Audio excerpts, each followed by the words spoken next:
আসসালামু আলাইকুম ভিউয়ার্স, কেমন আছেন সবাই? আজকে আমি আপনাদের সাথে একটা পিঠার রেসিপি শেয়ার করব। আশা করছি শেষ পর্যন্ত আমার সাথেই থাকবেন। তো এখানে আমি আটা আর সুজি একসাথে প্রথমে মিলিয়ে নিলাম, আর এখানে আমি তাল জাল করে নিয়েছি। এর ভিতরে এখন চিনি দিয়ে দিলাম। চিনি দিয়ে তালটা একটু জাল করে নেব, তারপরে চলে যাব আটা মাখতে। তো এখানে আপনারা চাইলে আটা দিয়ে সেদ্ধ করে নিতে পারেন, সুজি আর আটা দিয়ে এই তালের ভিতরে।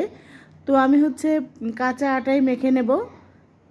যেসব ভাই বোনেরা আজকে প্রথম আমার চ্যানেলটি ভিজিট করছেন তাদের কাছে রিকোয়েস্ট করছি, আমার আজকের ভিডিও যদি আপনাদের কাছে সামান্যতম ভালো লাগে তাহলে প্লিজ আপনারা আমার চ্যানেলটি সাবস্ক্রাইব করবেন, লাইক কমেন্ট শেয়ার করে দিবেন।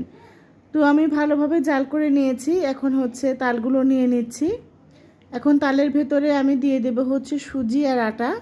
সুজি, আটা আর একটু সামান্য পরিমাণ লবণ আর তেল দিয়ে আটাটা আমি ভালোভাবে মেখে নেব।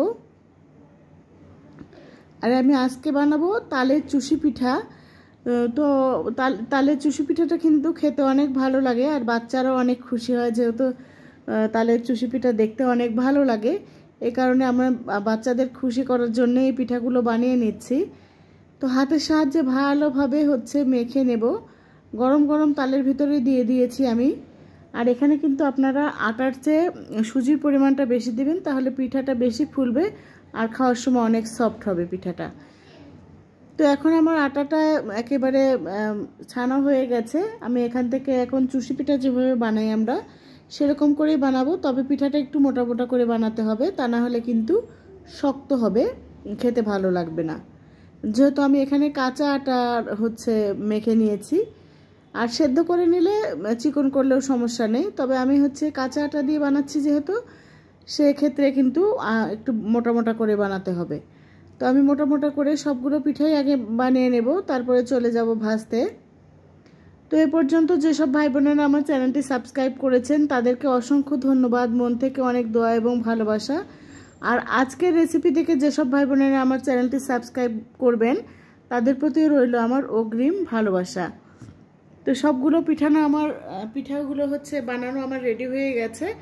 এবার আমি চিনির শিরা করে নিয়েছিলাম, তার ভিতরে পিঠাগুলো ভেজে ভেজে দিয়ে দিতে হবে, আর ঢাকনা দিয়ে ঢেকে অল্প হিটে এই পিঠাগুলো একটু জাল করে নিতে হবে, তাহলে পিঠার ভিতর কিন্তু শিরা ঢুকে যাবে, পিঠাগুলো একটু ফুলে ফুলে যাবে আর খেতে কিন্তু অনেক ভালো লাগবে।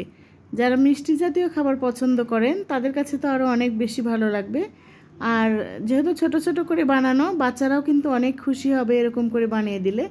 আর আমি তো আমার বাচ্চাদের খুশি করার জন্য এরকম করে বানিয়ে দিচ্ছি। তো আপনারাও চাইলে কিন্তু আপনার বাচ্চাদের এরকম করে খুশি করতে পারেন তালের চুষি পিঠা বানিয়ে। তো সবগুলো পিঠা প্রায় আমার বানানোর শেষের দিকে, ভাজাও শেষের দিকে। তো কিছুক্ষণ আমি ঢাকনা দিয়ে ঢেকে তারপরে আপনাদের সাথে শেয়ার করব পিঠাটা কেমন হয়েছে।